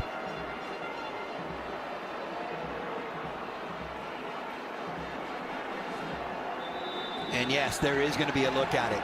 There is going to be a look at it because I think referee Sergei Demianchuk saw the tail end of it, right? And he saw Luna trying to get away. And yes, a possible foot stomp, but I don't think he saw the beginning of it. And more than anything, but it just doesn't look like he's actually lunging or stomping. His foot's just caught up into that area and he's shaking it out. Maybe he puts a little weight into it as he's going backwards, but he's just swinging his leg out because he's not allowing it to break free because he's got it trapped under his legs. An understatement of the year here, but this is a huge moment for Real Salt Lake. Trying to chase that first half goal from Theo Corbanu. You see the bottom of the boot there, just that swipe, and that's just going to be whether or not he deems that a red card offense. But the feet are tangled up and he's trying. I feel like Diego Luna's trying to get away from Raul Petretta.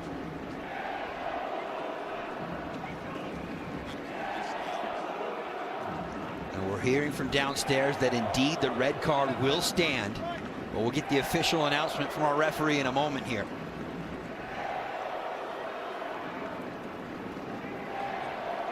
Yeah, and just really unfortunate. Well, but the somewhat almost natural reaction when your legs are tangled up and someone's not allowing you to break free, trying to get out of that area. But it's that swipe, that last swipe that catches the leg. I just wonder also, though, if Petretta receives something, maybe just a booking here for his part in it. After review, Real Salt Lake City player number 8. Is this thing on? After review. Okay. After review number 8. Okay. Now you hear? Okay. Test. There we go. After review, Real Salt Lake City player number 8 committed violent conduct. Final decision is stay. Red card. Restart. It's a goal kick. So there you get it from Sergei Demyanchuk, confirming that it indeed is a red card. Just past the hour mark. And that means that one of the stars and really the catalysts for RSL in the attack will not feature if there indeed is going to be a comeback from the home side. Yeah, just a major game shifter in terms of momentum. Real Salt Lake really chasing this one, still not really threatening, but to lose your playmaker off just a moment of losing his cool and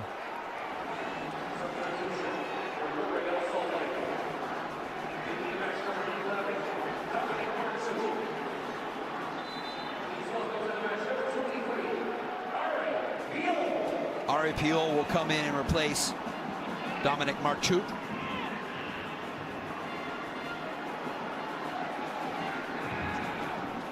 So it looked like there was going to actually be 2 changes for RSL, but with the change in the numbers on the field for Real Salt Lake and the red card shown to Diego Luna, just the 1 change, with Piol coming on the Australian forward to try and bring some attack here and into the night for the Polish international winger Dominic Marchuk. And with Piol going to that center forward position, it looks like Barea will come back a little bit deeper. They'll play closer to probably 2 blocks of 4 with a single striker up top chasing the game. But this is where Toronto FC have to be really smart and disciplined. You don't want to just put your foot on the ball. You have to continue to play. You haven't had much possession on the night. You really got to scrap and fight for everything now.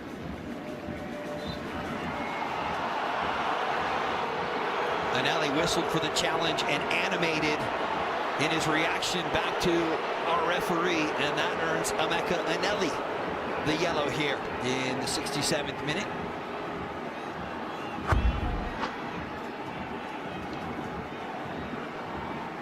I think more frustration than anything here at this point tonight, especially with the way things have kind of come unraveled in the last 6.5 minutes.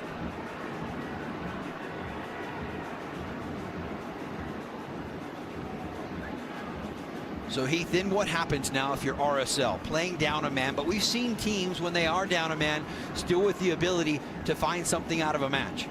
Well, you've added Ari Piol, right? So that's going to give you a different dynamic in terms of pace at the forward position. You're going to have to hope that you get 1 or 2 chances here in these next 30 or so minutes, 25 plus minutes. But you have to stay disciplined. And one thing you know you're going to get out of Real Salt Lake is that effort, that fight that they have, that collective warrior mentality. So they're going to defend like crazy, but do they have enough magic on the field, right? Again, you go back to some of the things we talked about early on in this match, that in years past they had those risk takers, those stars that could create something out of nothing, where you know you could get a goal regardless of if you were down a man. But in this one, it remains to be seen where that goal is going to come from. And then on the flip side for Toronto FC, again, this is a game about discipline, right? You're in a position that you're now getting closer to your first win of the season. You're up a man. All things are pointing in the right directions. But you have to continue to play and try to get a little bit maybe more out of this match, dictate a little bit more out of this match than you were in the first half. In case you missed it, confirmation of the Petretta yellow card that was also part of the ruckus between Diego Luna and the 28-year-old German-born defender. So it's been a busy night for referee Sergei Demyanchuk for sure. Here's Anelli skating his way past a couple of Toronto defenders. Now wide for Catronis, first time all the way across, headed away. Ojeda from distance will pull it down and fire, but that one's deflected away by Flores at the edge of the 18.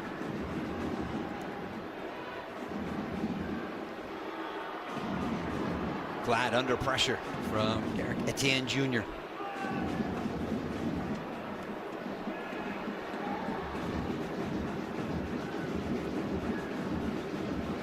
You'd have to think with Luna now no longer on the field, it's Diogo Gonçalves that is probably the player that's going to be the crafty one, the ball that's going to the play that's going to weave the ball into dangerous places if and when RSL can indeed find them. Ojeda, burst of speed to get away from the first challenge, plays it wide. Hidalgo. Good footwork. Cross into the back post. Contreras will head it, and Johnson with the punch. And again, what we saw there, Rogo, that's a cross from a right back and Hidalgo to a left back in Contreras. Let's not forget that we're talking about an East versus West Coast Western Conference game. So Real Salt Lake have the freedom to send numbers forward here, take some chances to try to get a result. Ojeda trying to bend for the corner, and Johnson again making his case to try and be our player of the match here tonight. Here's the first one a moment ago. I love this from Hidalgo. Drops the shoulder, gets around the corner. And that's a cross again from a right back to a left back.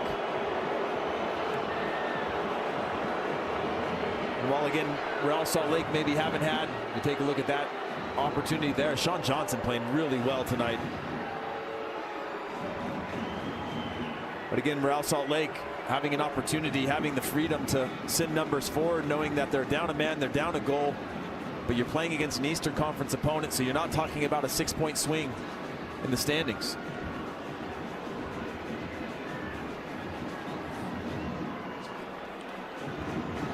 With a moment of stoppage down on the field of play, let's go to this. The heat map is presented by IHG. 19 grand, 6,000 destinations. Download the app today.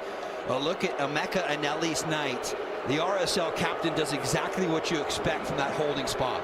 Yeah, I mean, the interesting thing is normally you see some of that heat map take him into wide areas, right, when they're in high positions where he's having to close out and put out fires, but Toronto never really breaking out of that defensive third when they win the ball back. So he's never really been forced. He's more stepping forward to try to close off angles and win balls back quickly than having to go out wide because they're in transition and a little bit vulnerable. You saw Derek Etienne Jr., the Haitian international, was down in the middle part of the Toronto half, and that's actually going to prompt Robin Fraser and his staff to make their third change tonight. So the 28-year-old striker will come off, and Ulla Brynhildsen, the Norwegian international, will come on here in the 72nd minute. 5th appearance with the Reds this season, as he's on loan from Midtjylland.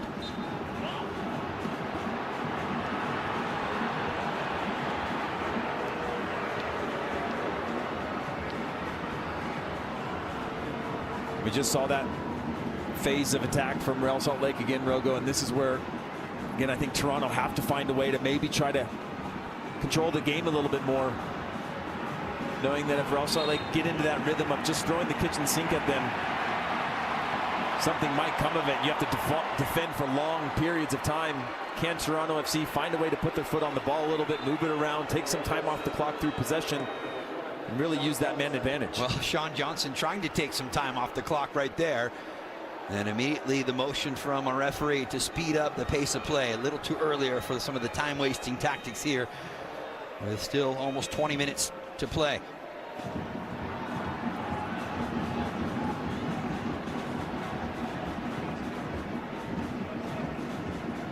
And indeed, in fact, that was also a yellow on the veteran MLS keeper.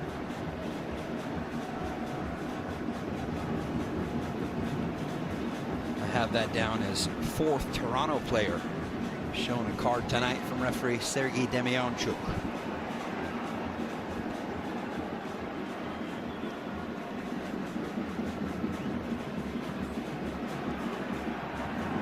Ball out for a throw on the far side for Real Salt Lake.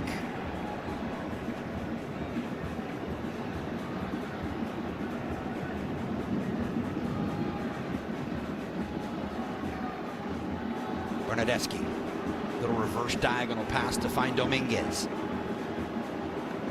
No need for a real sense of urgency in the attacking end from Toronto. Well, it's smart to have a player like Dominguez who's clever on the ball. First few steps, very explosive.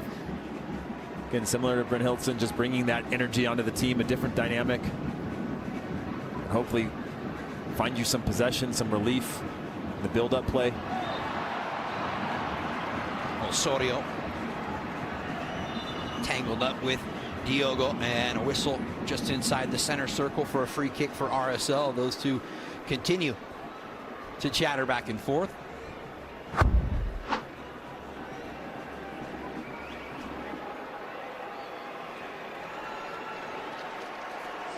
So here's Javier Gozo, the teenager from the West Valley out here in Utah.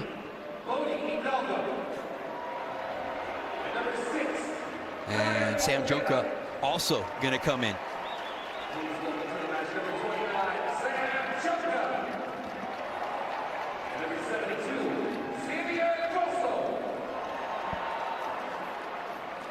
Mastroeni trying to pull the correct strings.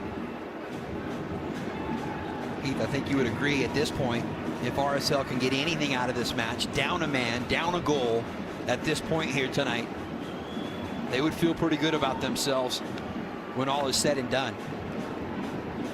Even seems like they've moved to a back three. Real Salt Lake pulling Kachanis back a little bit more with Junka on the left-hand side as a wing back.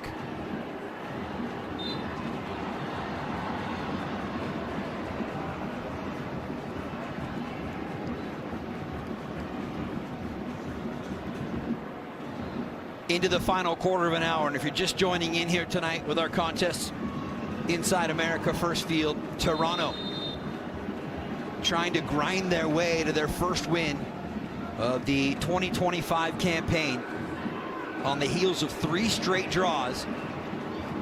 And their head coach Robin Fraser, who was part of the MLS crown here under Jason Kreis with Real Salt Lake. He was also an assistant with Toronto FC under Greg Vanney when they won in 2017 in MLS.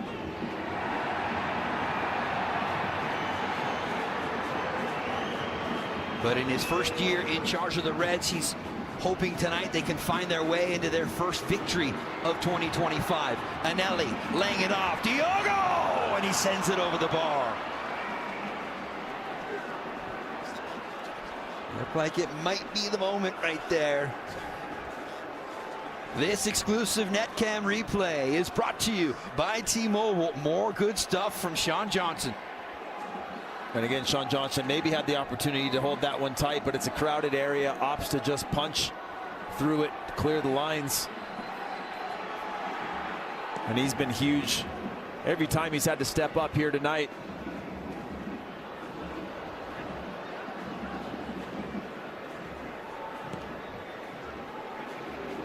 Peel trying to hold it amongst 3 Toronto jerseys. Finding feet of Barea, who draws the whistle and the foul.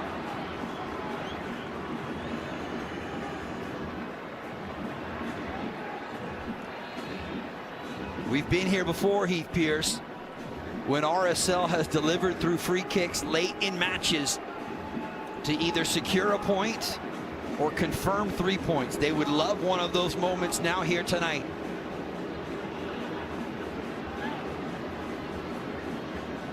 Toronto holding the line right at the top of the 18. Kachanis will deliver all the way onto the back post. Initial ball knocked down. Gonçalves through traffic, deflected away again. It was Flores who got in the way of that long distance shot, and it's out for an RSL throw. And sometimes this is just the way it goes, Rogo, where it actually feels like Toronto FC are the team playing down a man in terms of the intensity and just clear conviction that Real Salt Lake have at the moment in terms of bringing the ball forward. The best chances they've created in terms of momentum here tonight have happened since they've been down a man. Good collection there from Barea, making his first MLS start and 4th appearance in his rookie campaign. Here he is on the ball again, trying to chop away from pressure, and a late whistle after, again, it was Sam Junka who was taken down right at the edge of the attacking third. Here's your numbers now as far as win probability. We started the night with just above 55% for Real Salt Lake. They have now surrendered the first goal, also seen their star Diego Luna shown a red card here in the second half. So that means more than 82% of the win probability goes in favor of a team that is winless in 2025.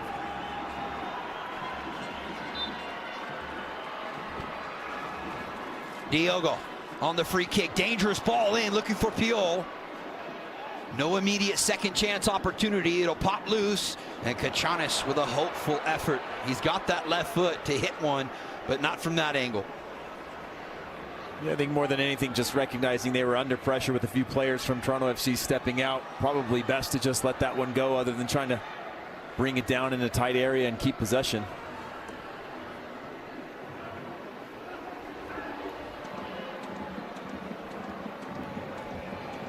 One more time for the Greek left back.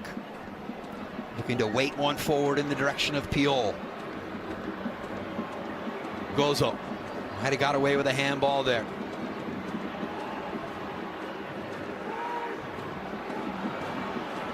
Back post again. Junka is there to knock it down in front. Barrera had trouble corralling it. Anelli just outside the edge of the 18. Now Katranis one more time.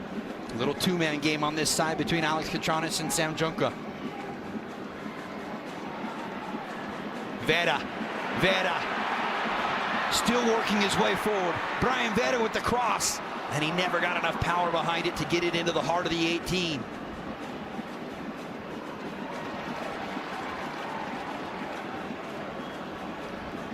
Nervous moments for RSL fans. I think probably more nervous moments for Toronto FC fans, just in terms of sitting this deep right now with just Real Salt Lake. Yeah, they're absorbing wave after wave of pressure, but never really finding themselves relief. Up a man, you expect a little bit more. Katranis from distance again, and the same result as moments ago. Well, what do you do if you're TFC to try and break out and maybe get that one counter-attacking chance? Could really seal the win tonight. It's not even about getting that second goal. For me, it's just about breaking that first wave of pressure that allows your team to come up underneath and get a little bit of a breather, a little bit of a break. And right now, they're right when they win the ball back, that immediate pressure comes from Real Salt Lake, and they just can't find those 2-3 passes that relieve them long enough to really allow their team to get a little breather.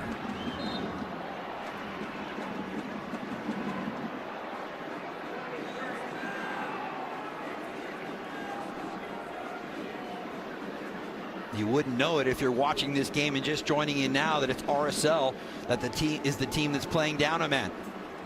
Gozo crossing it in, looking for Piol.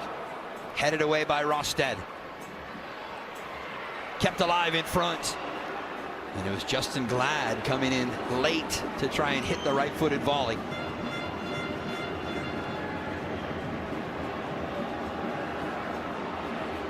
Now we get to this point in the match, Rogo, for Toronto FC. This is just about rewards. Doesn't matter how you got here. Doesn't matter that you're up a man. You got that early goal. And what matters now is, can you put in the next 10 minutes of time and that effort to get the reward for your work in this match. We came into the weekend with 3 teams that had still yet to taste victory. The Galaxy, Montreal, and Toronto FC.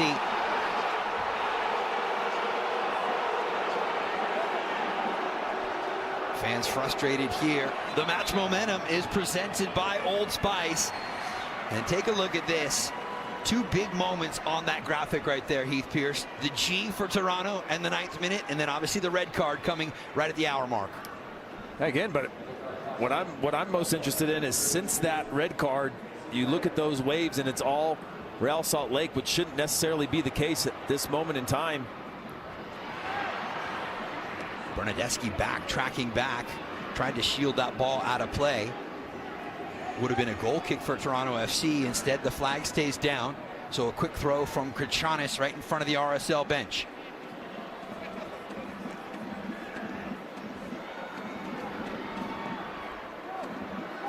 Big switch. Can Glad run it down and keep it in play? He cannot.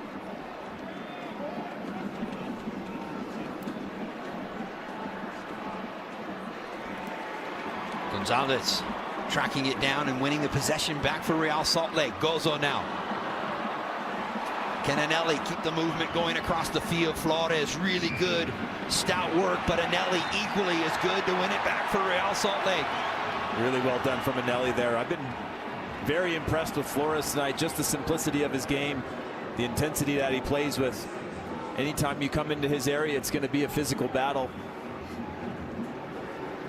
But Anelli does well to win that one. By the way, confirmation of another yellow. Kosi Thompson, the 22-year-old Canadian, picking one up just a few moments ago. Cleared away by Bernadeschi. By the way, I said 3 teams coming in this weekend that had still yet to taste victory in MLS play. The Galaxy losing to Austin FC, so they are still without a win. Montreal, the other team, a 0-0 draw with Orlando City, so they are still winless. Toronto FC are just a few minutes away from taking their name off that list.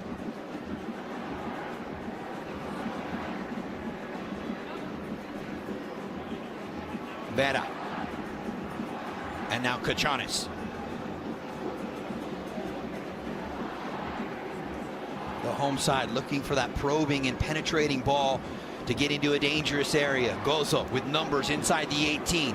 Glad will come forward and hit the cross.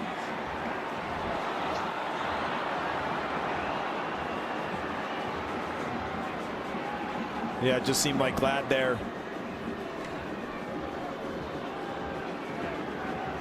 Just unable to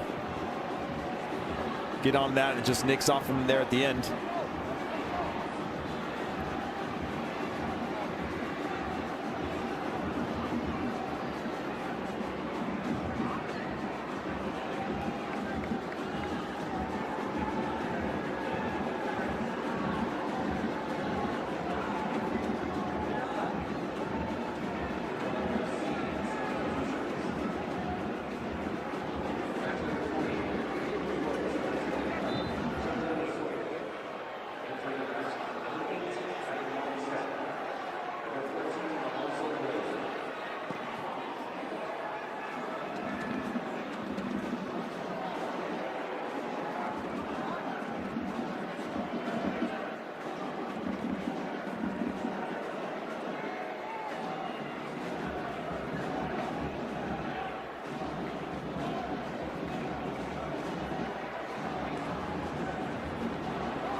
Salt Lake is bringing the boys to America Stadium when they host Portland Timbers on Wednesday, May 14th. Join us for Star Wars night where costumes are encouraged.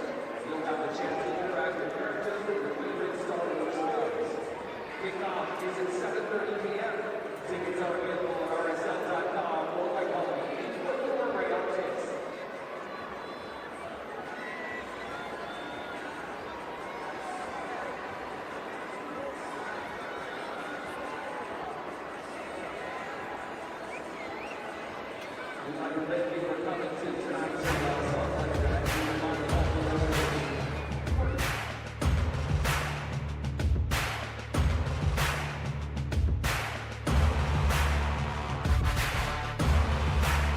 At IHG Hotels and Resorts, you can explore the neighborhood or live like a local. Unplug for the day or plunge into a long weekend. With IHG's 19 hotel brands, you can guest Press delivery. Welcome to your Walmart. You ready? MLS is game on. Dochi? On. Stars on. Kevin Sullivan, the history maker. 30,000 friends? On. Rivalries on. Versus New York City. MLS, this is our soccer. Game on.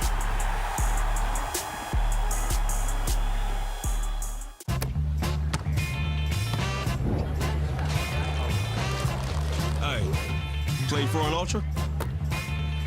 We playing for ultras? Brace you for an ultra? Put an ultra on it. Don't forget, there's ultras on the line. Woo! I didn't.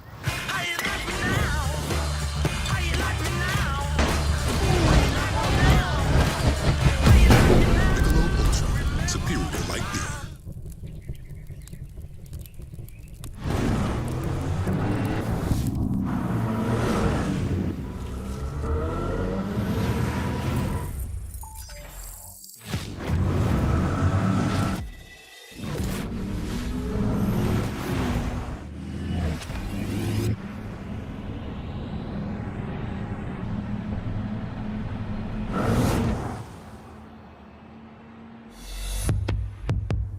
At RBC Wealth Management, we know you have ideas for your future. Ideas that can have you enjoying the moment or owning the moment. They can bring investment opportunities or opportunities to invest in yourself. Ideas that can have you doing good or feeling great. From following your passion to making your passion work for you. What ideas will you bring to life? Know more with RBC Wealth Management.